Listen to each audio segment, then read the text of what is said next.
No, I ain't holding back, cause this is uncut. This is uncut. This is uncut. No, I ain't holding back. Sometimes it's rough. This is uncut.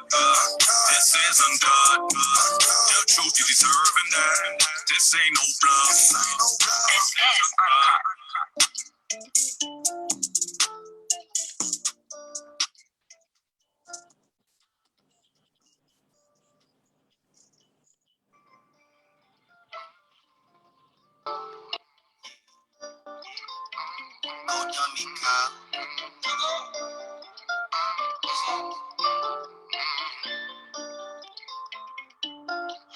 This is uncut. Can't get enough. The truth I ain't holding back. This ain't no bluff. You are deserving that. Sometimes it's rough. No, I ain't holding back, cause this is uncut. This is uncut. This is uncut. No, I ain't holding back. Sometimes it's rough. This is uncut. This is uncut. The truth you deserving that. This ain't no bluff.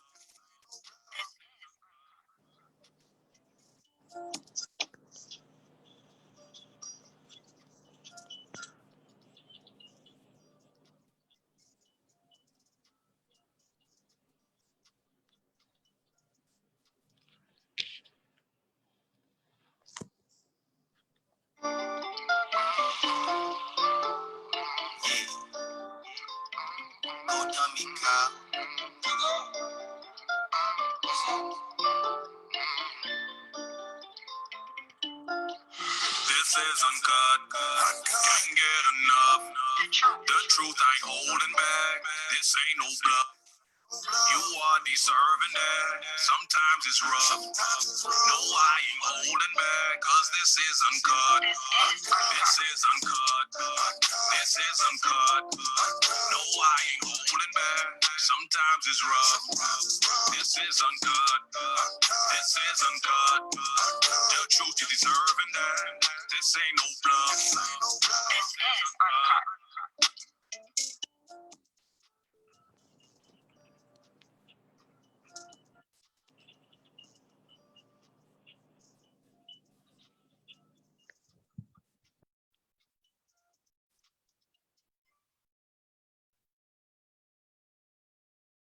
Hello, Turks and Caicos, and welcome to another episode of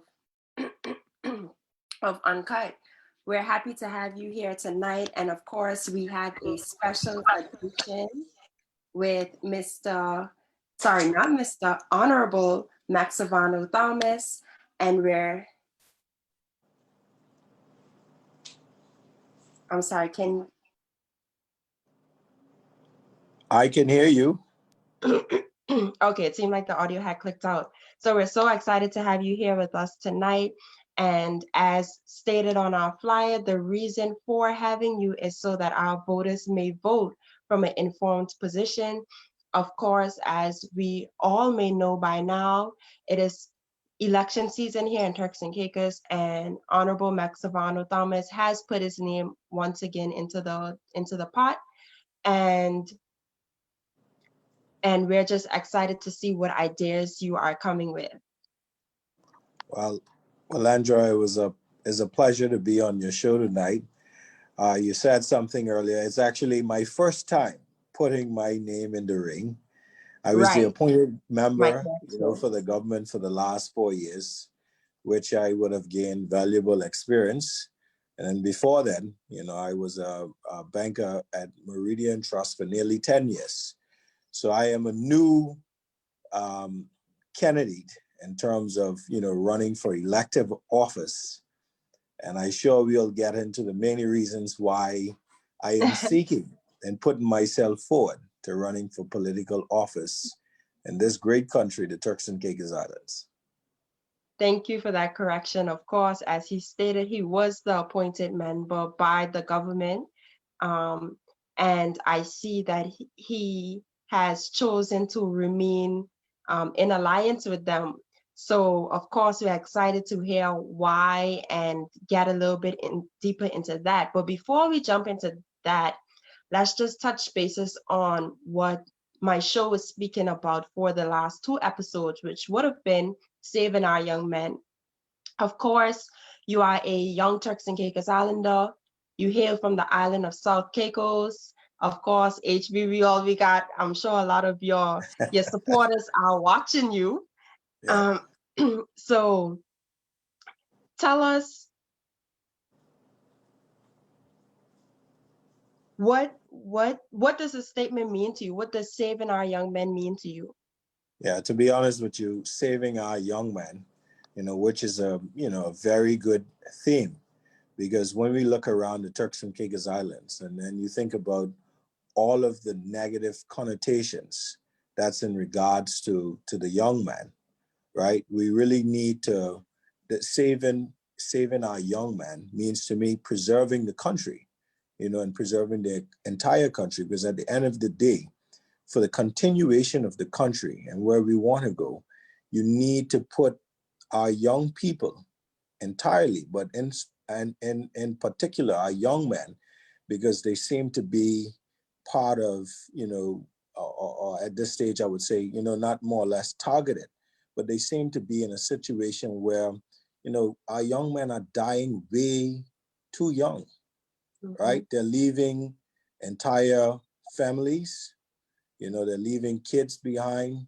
that needs their presence. So, saving our young man at this given time would mean preserving the Turks and Caicos Islands and moving forward in terms of, putting our country and the future of this country in the best possible position. Because I think some of the things that we lack right now in the country and that we need to go back towards is that, we need to go back to our tradition where we were, the young man or our fathers were always there, part of the family.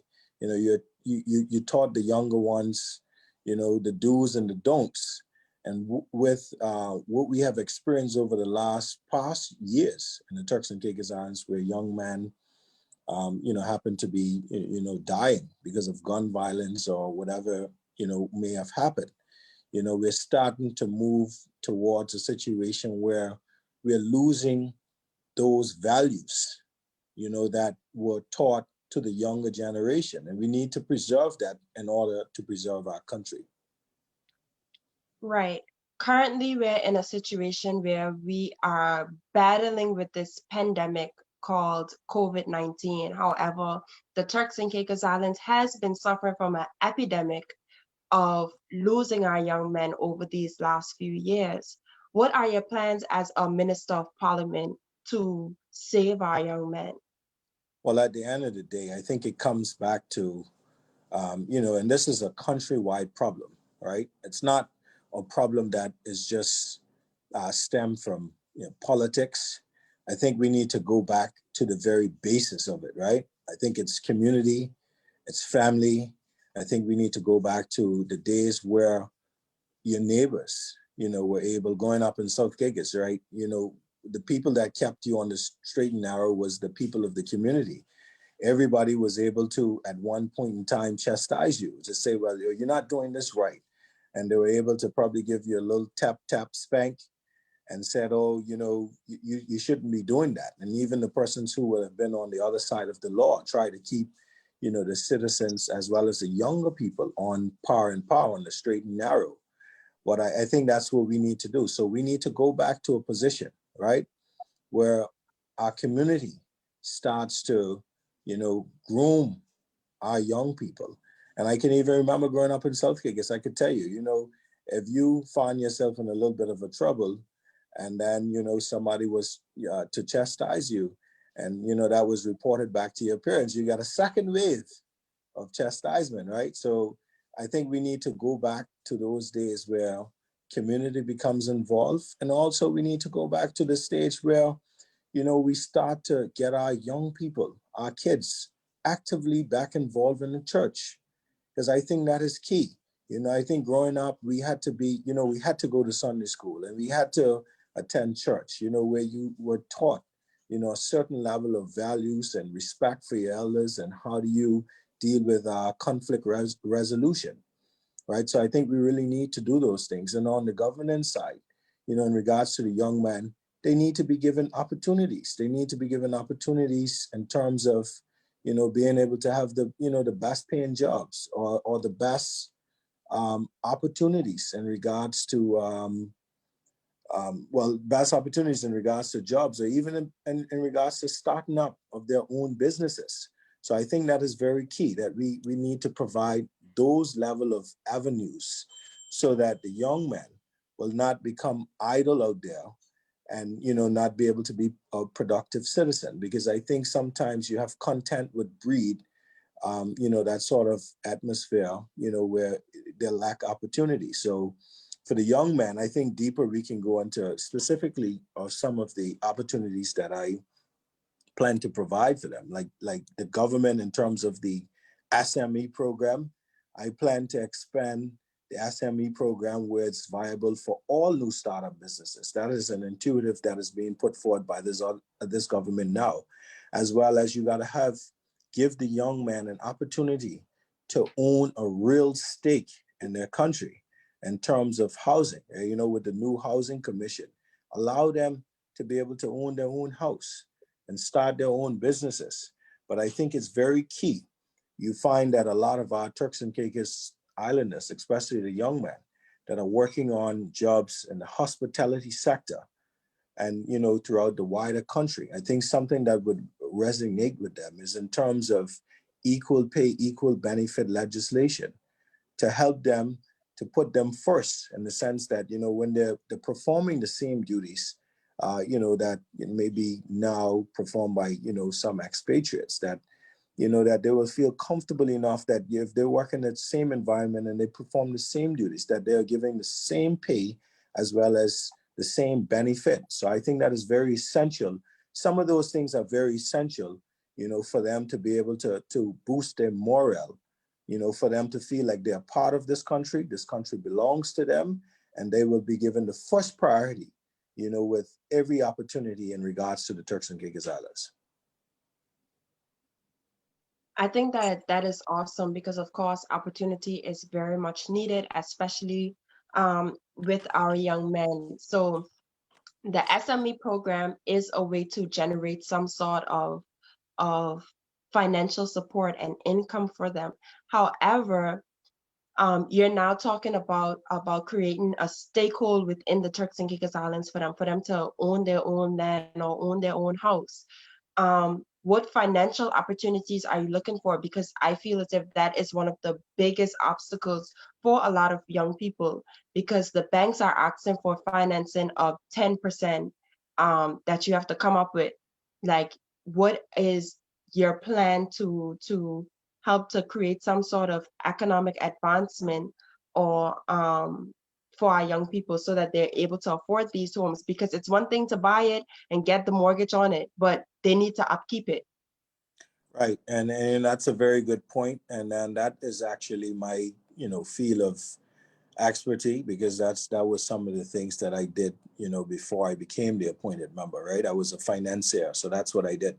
So the real important thing in terms of home ownership, I don't know if you would recall, government had a tax credit, a policy in place where they gave $20,000 down to first-time homeowners, right? So that was a policy, that I helped to create 4 years ago, that tried to, assist first-time homeowners, with being able to reduce the costs, to being able to own your own home. So the bank deposit, which you speak of, right, would usually, most of the traditional banks, they ask for a 5% deposit because they usually land up to 95% financing.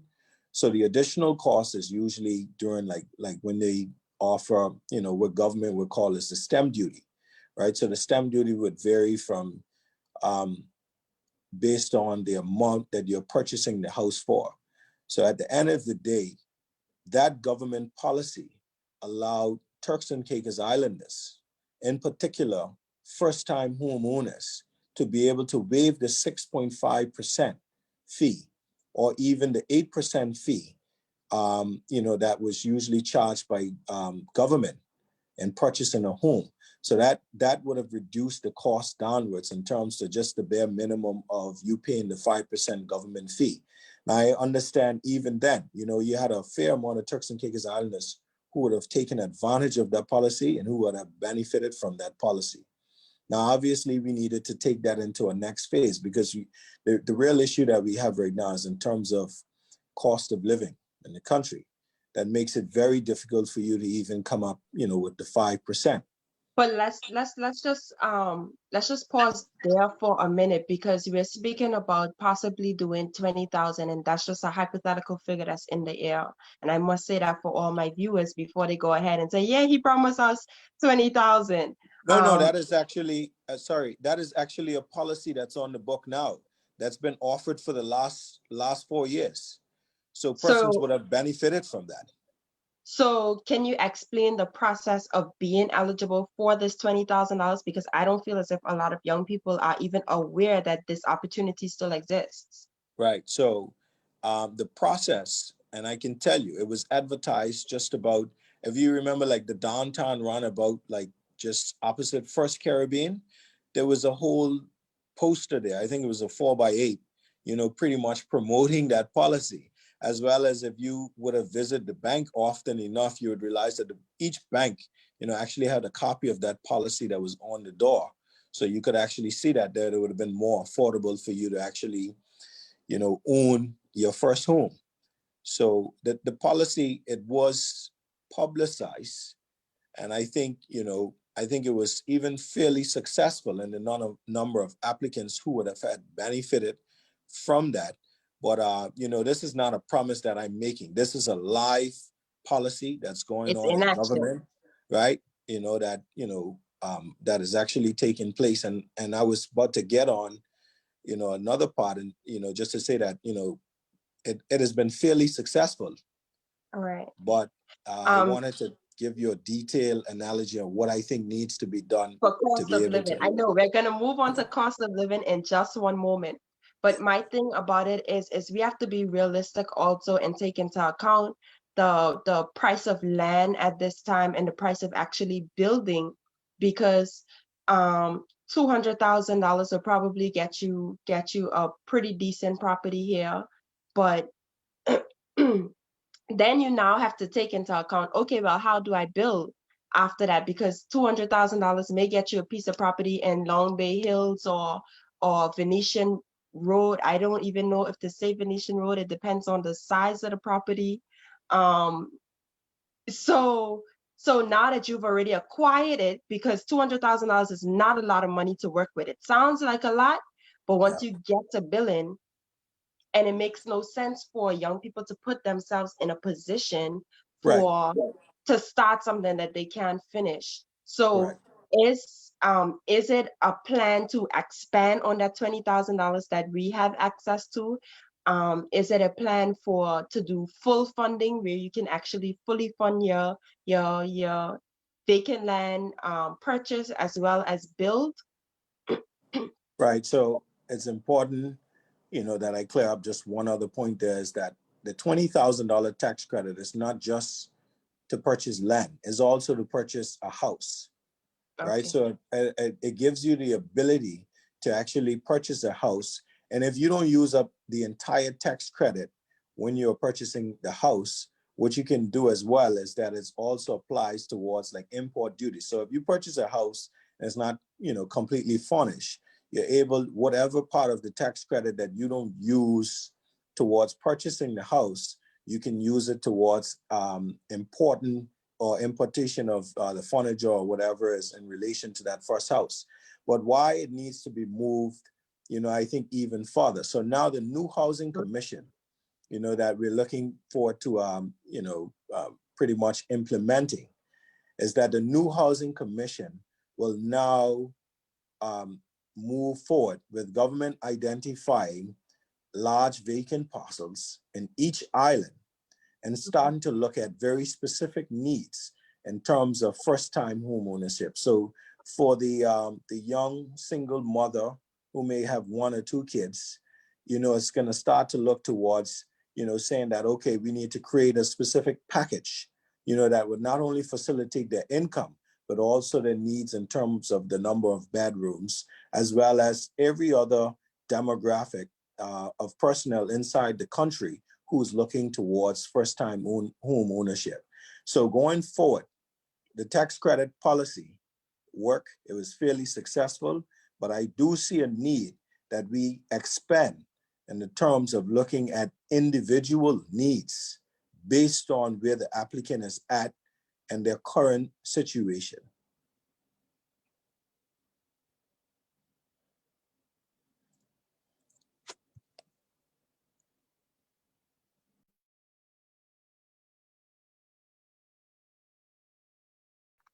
Sorry, that's excellent to hear.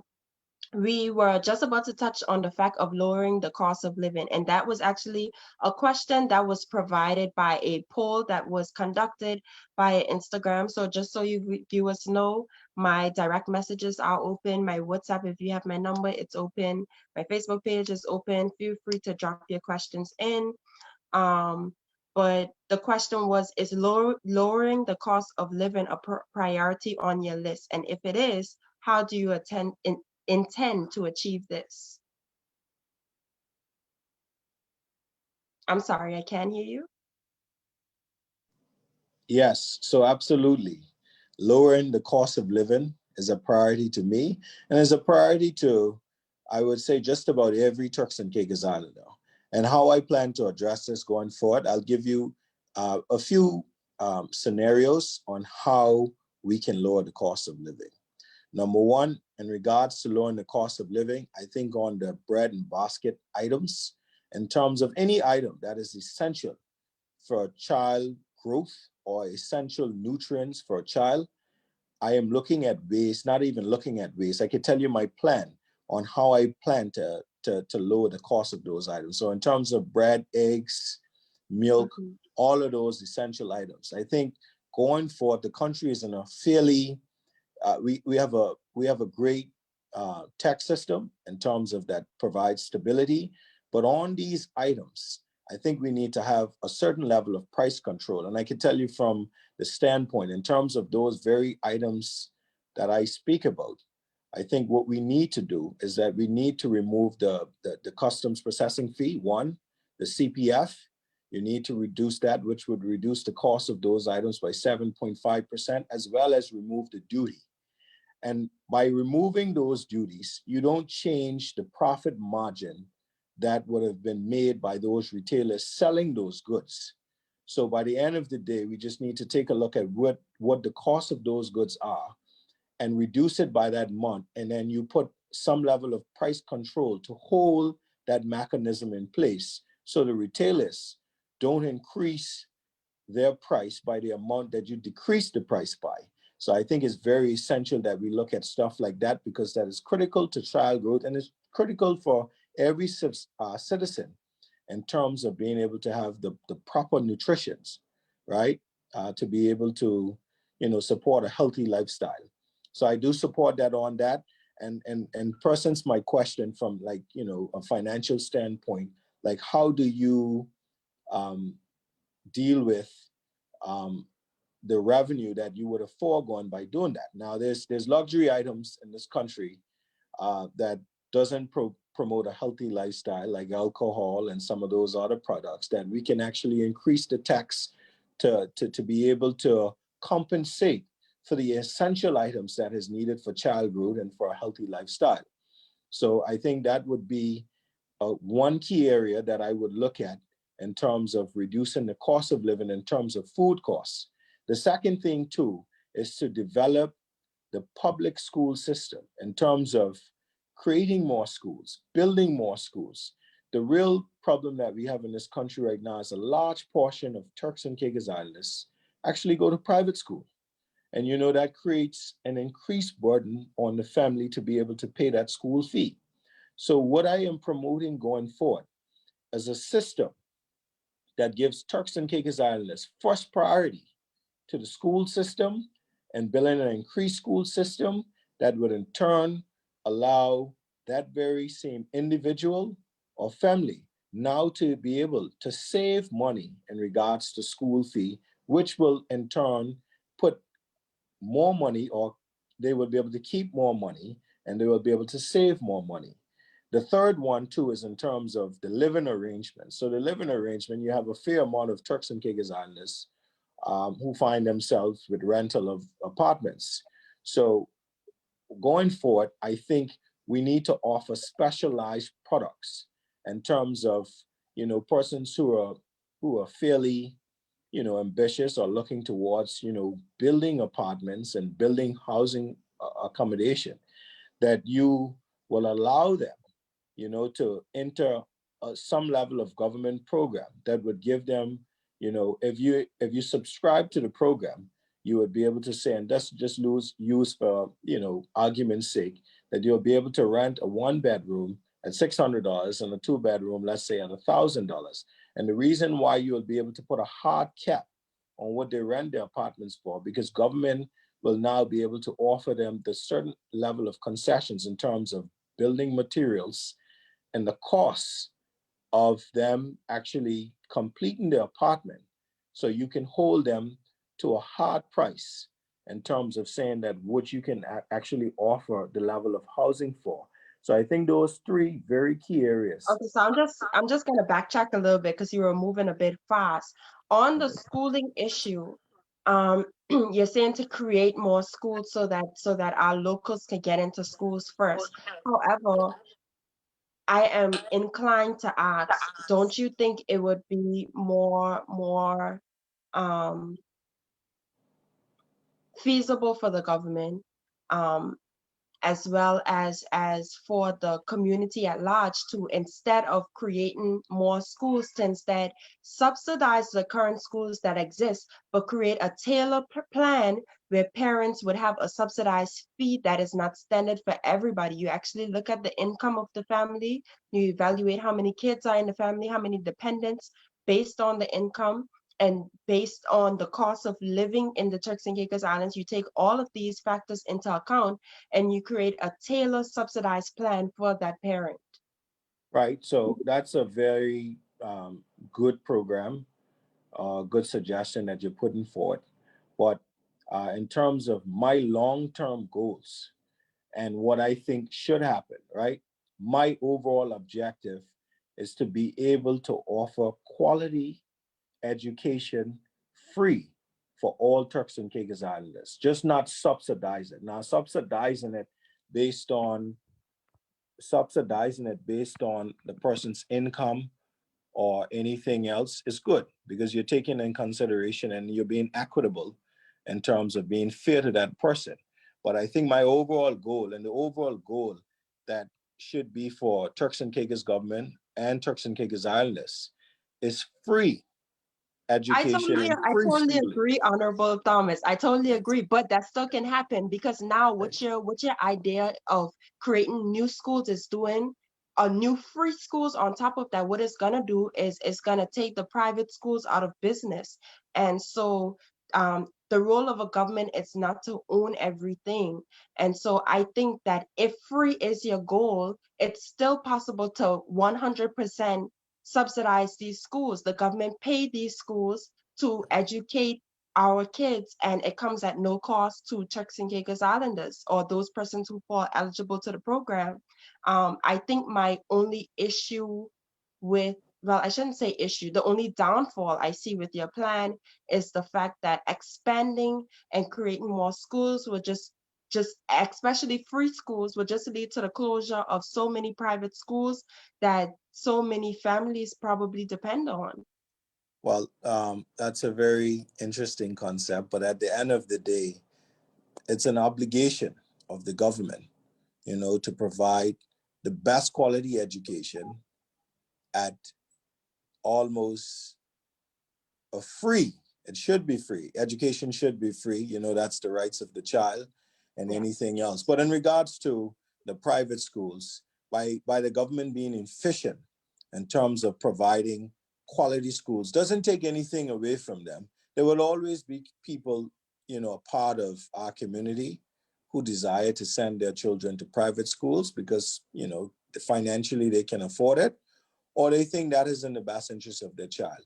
So I don't think government pushing forward a mandate that will facilitate Turks and Caicos Islanders of being educated free of charge will take away from the private schools and their business.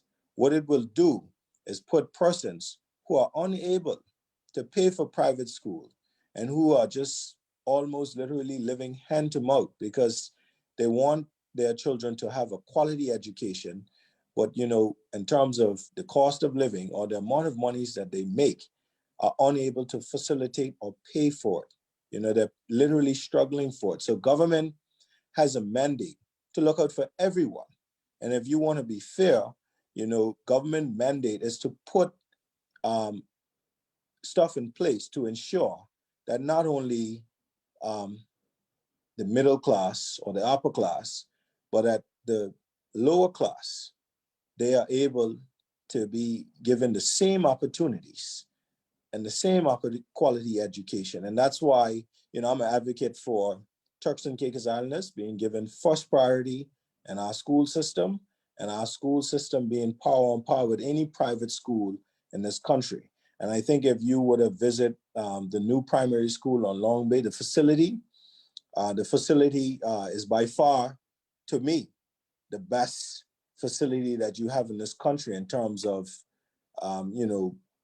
overall, aesthetics, as well as, the amenities that it provides. So, government is now in a position where we are really looking at, quality facilities, and we need to look at how we can educate Turks and Caicos Islanders free of charge, because that is your obligation as a government, and you need to facilitate that. And we have another voter provided question that was provided through a polling process. And we would like to know what plans are there to motivate the youth as well as create a space for them to productively occupy that time. So that also entails how are you looking to empower our youth? And when I say youth, that goes from a wide range, that goes from the kids in primary school, the kids in high school, and even some young adults consider themselves youth, up to 35. Right. So we spoke about some of those things, and then we probably would just go over a little bit of those things as well. But I think there's a key issue in regards to the youth in this country. Is a fair amount of Turks and Caicos Islanders. They go to abroad to study, and they get qualified, and when they return back home, they're unable to find a job or be able to find a job that's more fitting to their skill set. That's why going forward, I am not just, an advocate for a tracking system, but I'm an advocate for a tracking/placement system that would give young Turks and Caicos Islanders returning back home, the best possible job that fits their skill set and the best paying job, because that's what we need to look at. Because at the end of the day, you got some Turks and Caicos Islanders that go abroad. Government pays full scholarships, or sometimes they get grants, or even sometimes their parents pay their tuition. And you have to understand that if a person go away and they're paying 15, 20, or even $50,000 per year, if you take into account the tuition plus educational costs, right? You have to look at the return on investment. You have to realize that that person who would have taken a loan or anything else cannot return back home to make minimum wage. They now have a certain level of competency, as well as a certain level of educational qualification, right? So there's middle class jobs that a college graduate can return back home and be thirsting immediately. So we have to look at situations like that. And what we really need to do is that we really need to work along with our immigration and labor system. And you need to have a proper tracking system in place to say that a Turks and Caicos Islander will be graduating with a bachelor's or master's 3 months from now. And we need to start to tie that in with the immigration system to say, well, there's a work permit holder who is performing that very same duty that person now can start to work, right? That you take along, you you either not renew that work permit, or you tag that person along in terms of saying that they need to be effectively trained and now be able to given an opportunity in that position. So I think that's very key for young people who are looking for an opportunity on how, you know, they get into the workplace. But also too, you have persons that are returning home who have great business ideas. You know, they have their business plan that they would have drafted from college, and now that they have graduated, they return back to the Turks and Caicos Islands and realize that access to capital is an issue. So we need, just like I said before, to expand the MSME program to facilitate those new startup businesses. And as well as in Turks and Caicos Islands, we need to re-establish TC Invest. Government need to now go back to the days where government has a certain lending arm to facilitate new businesses. And also to even take it a bit farther than that, you know, the new credit union, which is, in my eyesight, you know, which I would call a glorified ASU, because now you have rules and regulations that would guard that would, you know, actually assist persons or members with being able to have access to loans as well as capital. We need to work along with those credit unions, and we need to now build confidence back in our people, where we can move towards having back, you know, our Turks and Caicos Bank, right? We need to move back to those lines, because that is the way. The access to capital, you know, is the bloodline of any new startup business. You need to be able to have access to capital to be able to move forward with a business. So that is the things that I think that is essential for Turks and Caicos Islanders to be able to be given an opportunity, and a meaningful opportunity, to being able to survive within their country. Awesome. So you said two things that was very important. You said opportunity, and you believe that Turks and Caicos Islanders deserve free schooling. And it would be remiss of me not to mention the fact that the country has seen a noticeable decrease in the number of scholarships that were given out since the PDM government has came into power. Do you have any plans on increasing scholarships? Do you have any plans on like, what is your plans going forward for students who are graduating high school and need the opportunity to go off, but they don't have access to those funds? Well, the key thing is that you said that, you know, it was notable. There was noted that somehow that they was a reduced amount inside scholarships. But if you look through the budget, and I would really like for you to probably pull where you pull that number from, because at the end of the day, what had happened is that you had the budget was really maintained in regards to the number of scholarships, and you had students who would have, you know, been given grants as well as scholarships with continuous education. So Well, while the you number might was say, taken from, if we do a count, which I can literally pull up right now because I actually have my laptop on me. We no, can and that would literally be good. do a count of of the number of students that was, because remember, government every year gives out a scholarship Yes, list. Whether yes, that is a grant scholarship list or is a full scholarship list, it used to specify, but yes, recently that scholarship list didn't specify. So I'm right, not in a position to say who got a grant and who got a thing and right, how the money was dispersed. right, However, the number of people that were awarded scholarships decreased. So the figures in terms of who was able to go was significantly lower than in previous years. If you look back to 4 years ago, you would have seen an increase of about 50, maybe even more persons added to the list. So yeah, um, now my question is, was that a case of you guys just maximizing the amount, maximizing the funds for persons awarded? So in that case, it would mean that more persons got scholarships, full scholarships, as opposed to grants in previous years, and that's why the figures probably shrank. right. Well, I think what you need to do is you need to point me to where you actually pull those numbers from, because at the end of the day, I can tell you, I am not only a part of the Public Accounts Committee, but I'm also a part of the Appropriations Committee, right? And, the Appropriations Committee, I would have been dialed in terms of knowing the overall numbers in terms of scholarships or persons who are even awarded scholarships in their month. And I can tell you there hasn't been any decrease in the line item and the number of scholarships that is offered by Turks and Caicos government. So I can really, I really would, even after this, and if you want to do another episode, publicly, where I can actually pull, the document itself and we can go through it and I can show you that there hasn't been a decrease in the number of scholarships.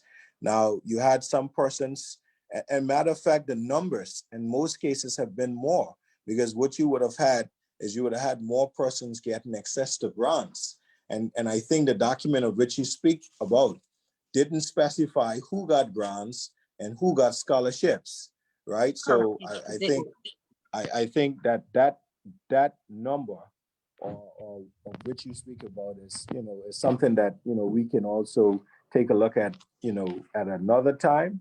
But I can assure you, right, in terms of education, right? There's a commitment from this current government, and Turks and Caicos Islanders have been given, the greatest opportunity to be able to own scholarships. And then at the end of the day, if you look at it, the number, whilst it might have been a bit consistent over the last 4 years, if you take into account that where the country is financially and that you had 2 hurricanes and a pandemic, for this current government to maintain the level of scholarships and the level of grants under those very stringent financial situations, tells you about its commitment to education in this country.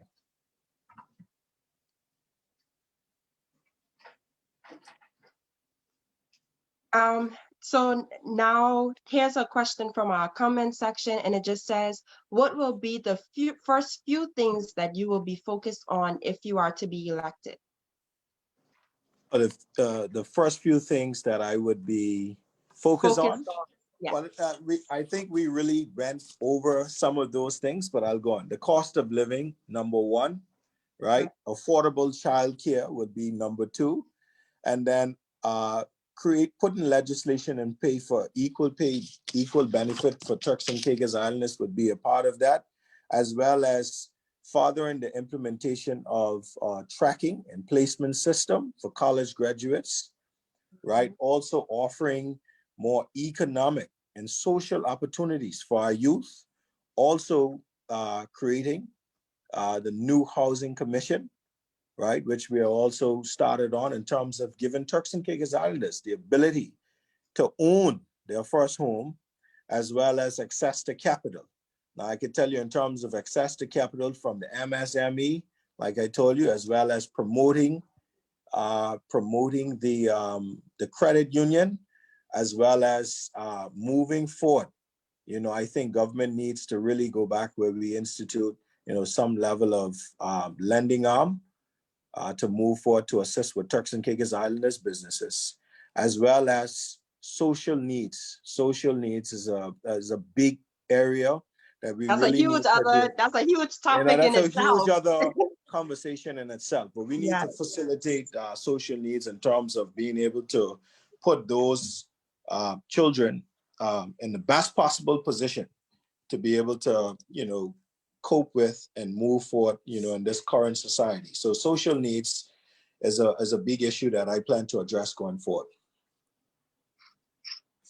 For those students, I know that your focus is the youth. We're going to move on just after this question. And the social and special needs. I'm sorry, I just said social needs, the social and special needs. I'm so sorry. Okay, I know your focus is the youth. And so a lot of times, the getting into school process, they ask you about extracurriculum activities and all these other stuff. Is there some sort of program that the government is looking at for students that are leaving school in terms of internships or exit readiness, which I know most government schools do already have exit readiness program? the government looking at implementing it in the education program throughout the Turks and Caicos Islands? Just shed a little bit light on the plans for those students who are leaving high school. Well, the plans for students leaving high school always, is a priority to try to get them to move forward with tertiary education to qualify them. And this government has made tremendous progress in this regard. I don't know if you're aware of, but the government, actually has purchased, building and start to retrofit it, as well as hiring personnel for the trade school. So we Mhm. now create additional avenues with persons who may just be good with their hands or just want to learn a skill set that they now can be qualified in the Turks and Caicos Islands, where you can have qualified plumbers and electrical personnel and cosmetic professionals. So this government has have put a real plan in place to facilitate all Turks and Caicos Islanders at this point in time. And it's the first time in history that you could say that you're leaving school now, whatever area that you want to be qualified in, you're able to have some level of assistance from Turks and Caicos government. So government has a real plan to ensure that all Turks and Caicos Islanders, despite your skill set, despite what you're good at, there's a plan in place for you to be able to gain much needed skills and have an educational opportunity where you're able to survive and work in the Turks and Caicos Islands. And I must say, everybody uh, will not be a lawyer, a doctor, or an accountant, right? And you have, That in most cases, you have block layers. Like we really don't have much block layers or plumbers or electrical guys. And those jobs, in most cases, they make more money than the doctors and the lawyers and other professionals that, the glorified positions. So I think we yes. have done a tremendous job and making a step forward and giving Turks and Caicos Islanders the opportunity to be able to get qualified in those fields, because it's been way too long. And I want to stress that point. It's been way too long where our people, because one of the largest industries that we have in this country, other than tourism, is construction. And we haven't over the past years, we haven't done a great job in terms of positioning our people to be able to work and get qualified in those positions. I totally agree. That is something that many youth have been advocating for over the years, which is a trade school. So, youth, there you have it. Your building is purchased, hiring is on the way, and a trade school is coming. These things don't happen overnight, so we do understand that as well. Tell us a little bit about yourself in terms of you were the appointed member for the PDM. What made you cement your position to run for elected office now? Well, what made me cement my position at the end of the day, when you're in an appointed position, obviously, if you understand how government works, and I think every young Turks and Caicos Islander should try to, pick up the Constitution and try to understand exactly, the system that we work under, right? At the end of the day, any bills that comes to the House of Assembly would have been, agreed to by cabinet, Mhm. which as an appointed member or member of parliament, I don't sit in cabinet. So I see those bills at the very same time as the opposition, right? And my job as not only the government's appointed member, but I think anybody who is be a part of an appointed uh, Position. position in the House of Assembly, whatever bills were brought forth by the people's government, my job as an appointed member was to try to make that better, right? So whatever product that the government decided to move forward that was in the best interest of the people, I looked at it. I find ways that, I felt like it could have been better, and I contributed, to try to making it the best possible bill or legislation for the people of the Turks and Caicos Islands. So I think, that was one of the key things that I thought that was critical. And now that I, desire to look for an increased role, right? At the end of the day, when you desire to lead government's agenda or you desire to promote what you may call your agenda for the people or the mandate that the people give you. You know, you need to look towards elected office. So right now, I give you my platform issues, the things that I would like to see take place in Turks and Caicos Islands. And that's why I am moving forward to offer myself to represent not only these issues, but to represent the people of the Turks and Caicos Islands and to be able to assist with leading government's mandate to ensure that these things are accomplished within the next 4 years. I totally understand. So at this point, this is me talking as a voter and not as the host of Uncut. We would appreciate if cabinet, because if you are successful and if we do elect you to be in our House of Assembly, you would form a part of cabinet. We would appreciate if the bills that are in cabinet, if if there is some sort of process for the public to be a part of, because a lot of times we don't hear about bills until either they're in the Gazette or they've been passed in House of Assembly or they're being debated in House of Assembly. So that would lead a greater way in terms of transparency, because it's not so much about having an input a lot of the time.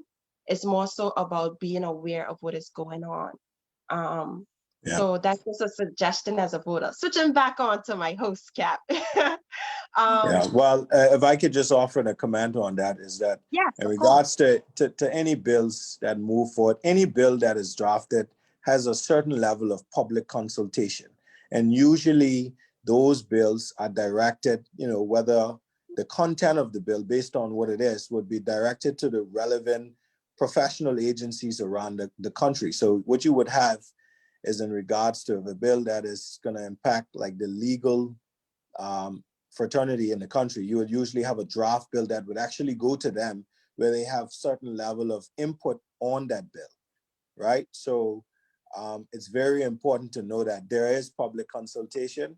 Now, I think that persons need to ensure that they align themselves, you know, and, you know, try to put themselves in a position where they actually knows what's going on. And a lot of with our young people, I think we need to pay more attention to politics. I think we need to pay more attention to what goes on in the country. I think, you know, it shouldn't just be something when there's a bill or there's a law that might be something that you don't quite agree with, the only time that you actually pay attention to parliament or anything else. So you need to make the country's business your business, right? And I think also we live in a democracy. You elect people. You elect people to represent your interests, whether they form a part of the government or the opposition, right? Those people represent you. And as a young Turks and Caicos Islander, once you go and cast your vote, you just need to hold your elected representative responsible. You need to consult with them and talk with them, whether it's on a weekly or monthly basis, to find out what is the next move, what is the bill that we're looking at, what do you desire to achieve. So all of those things are important, not only from the perspective of a politician or an elector, you know, but also the electorate. You know, you need to be completely engaged, you know, and my advice to all young people throughout the country is to register to vote and to vote, right? Because that's what you need to do. You need to be able to ensure that your voices are heard, your concerns. When you go to the poll, you look at the party, you know, or that represents best the interest that you would like to see the direction of Turks and Caicos to go, and the issues that you most think likely that they will address. And that's what you need to do. You need not to sit back, stay at home, and think that by not voting or not registering to vote, that you're hurting the politicians. Because at the end of the day, on February 19th, an election will be held, Somebody, whether it's 100 votes or 2,000 votes or 5,000 votes. Somebody will be the government of the Turks and Caicos Islands. You have an opportunity to determine who those people are, and I suggest to everybody, as well as young Turks and Caicos Islanders, to go out there and vote. Honorable Thomas, that was well said about the importance of voting. Why do you deserve a vote from millennials, Gen Zs, baby boomers? It's so many different generations now. Why do you deserve to be in our House of Assembly? Well, based on the issues that most affect the millennials that I have just identified and told you that I will address, I am also a part of that group. I understand you. I understand the struggles that you face. I understand where you want to go, as well as you can hold me that I will never not plant a tree over the next 20 years that you will not be able to live under, or I will not be able to live under, or the future of our children will not be able to live under. So we have common interests, we have common goals, and I put myself forward because I understand the issues. I understand what we need to address going forward. I am a part of that group, and I will represent your interests. Well, Turks and Giggles, there you have it, your very own Honorable Maxovonno Thomas, and he is representing the PDM party, and he wants you to vote for him. If you feel as if you align with his views and his thoughts, please come out on February 19th and exercise your right to vote. It is important for you to have a say in your country. That's the only way you have a say in your country is by marking your acts. And this is your opportunity now to choose who will be your government and who will be your opposition. Please don't complain after the fact if you never went and cast your acts. This is your chance now. This is your voice now. Your acts is you saying who you want to represent you. Your acts is saying which values you align with, which ideas you agree with. And I encourage you all on February 19th, get out as early as possible to cast your vote. Don't wait last minute because anything can happen. If you don't have Yes, a ride, call in advance, find a ride, call your MP. Hey, I ain't got no ride.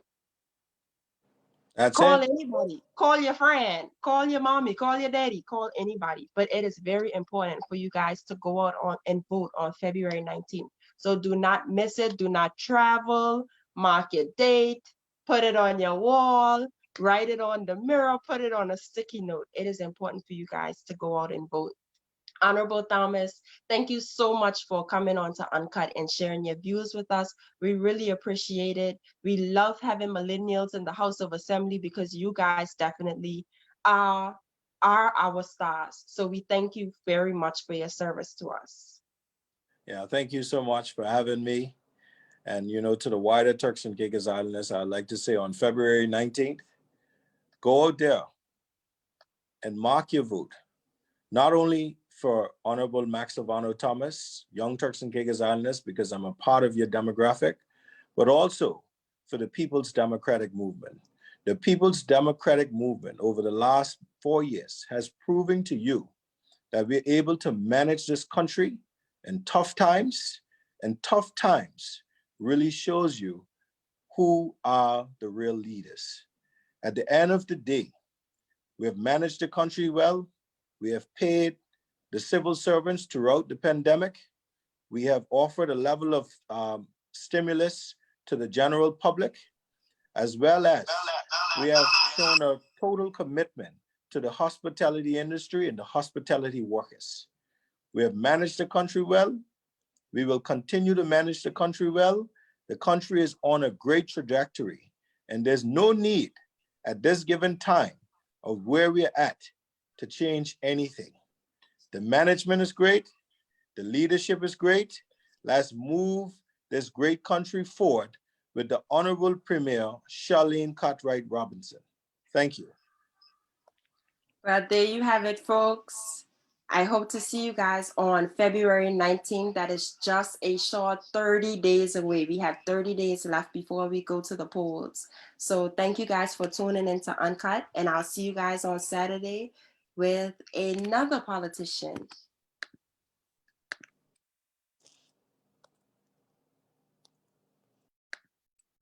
Well, there you have it, folks. I hope to see you guys on February 19th.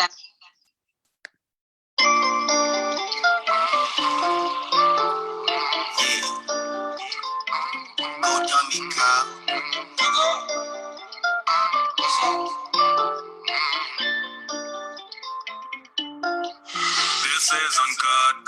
Can't get enough. The truth ain't holding back. This ain't no bluff. You are deserving that. Sometimes it's rough. No, I ain't holding back. Cause this is uncut. This is uncut. This is uncut. No, I ain't holding back. Sometimes it's rough. This is uncut. This is uncut. The truth, you deserving that. This ain't no bluff. This is uncut.